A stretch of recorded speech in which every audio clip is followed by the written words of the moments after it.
Hello. जीवाणू किंवा microbe हा शब्द ऐकल्यानंतर पहिली गोष्ट कोणती मनात येते बरं? मला साधारणपणे एखाद्या संसर्गाचा विचार येतो. कदाचित श्वसन मार्गाचा संसर्ग किंवा कदाचित कानाचा संसर्ग, म्हणजे जो कानामध्ये होतो तो, किंवा आतड्यांमधील संसर्ग ज्यामुळे अपचन किंवा इंडायजेशन होत आहे, असा विचार येईल.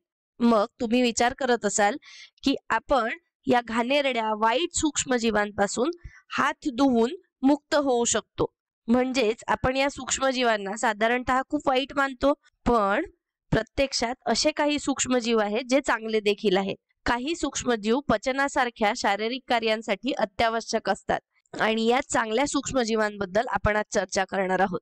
आणि या चांगल्या सूक्ष्मजीवांना प्रोबायोटिक्स म्हणतात.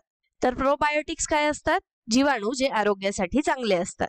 हे साधारणतः दोन प्रकारचे असतात. एक तर चांगले जीवाणू असतात किंवा चांगली कवके असतात किंवा बुरशी असते. आता हे आढळतात कुठे? तर हे मुखामध्ये किंवा तोंडामध्ये, त्वचेवर किंवा अगदी आतड्यांमध्येही आढळतात. आणि खरं तर या यादीमध्ये आतड्यातील सूक्ष्मजीव किंवा गट मायक्रोब्स हे सर्वात महत्वाचे आहे. आता तुम्हाला प्रश्न पडला असेल आणि आश्चर्यही वाटत असेल की सूक्ष्मजीव आरोग्यासाठी चांगले कसे? चला तर हे कसे कार्य करतात हे आपण बघूया.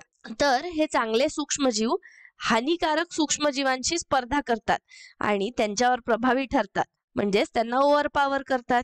आणि हे हानिकारक सूक्ष्मजीवांना पुनरुत्पादन करू देत नाहीत आणि त्यांच्या विरुद्ध संरक्षणाची भिंत तयार करतात.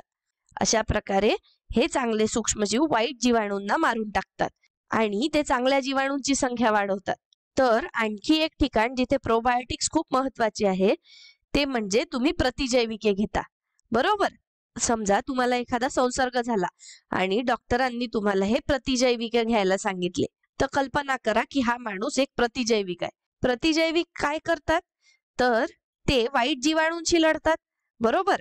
आता प्रतिजैविकांबद्दल एक गोष्ट अशी आहे की ते सहसा सर्वच प्रकारच्या जीवाणूंशी लढतात. तो चांगला आहे का वाईट आहे हे बघत नाही, ते दोन्हींशी लढतात. आणि म्हणूनच ही प्रतिजैविके घेऊन संपल्यानंतर तुमच्या शरीरात चांगल्या सूक्ष्मजीवांचे प्रमाण खूप कमी होतं आणि म्हणूनच तुम्हाला तुमच्या आहारात प्रोबायोटिक समाविष्ट करायचे असतात, जेणेकरून तुम्ही या सूक्ष्मजीवांची भरपाई करू शकाल, म्हणजेच चांगल्या जीवाणूंची संख्या वाढवू शकाल. आता सांगा, हे चांगले सूक्ष्मजीव अजून कुठे उपयोगी आहेत? यांचे फायदे काय? तर आपण जशी चर्चा केली तर हे पचन सुधारतात, हे अतिसार टाळतात आणि हे रोगप्रतिकार शक्ती वाढवतात.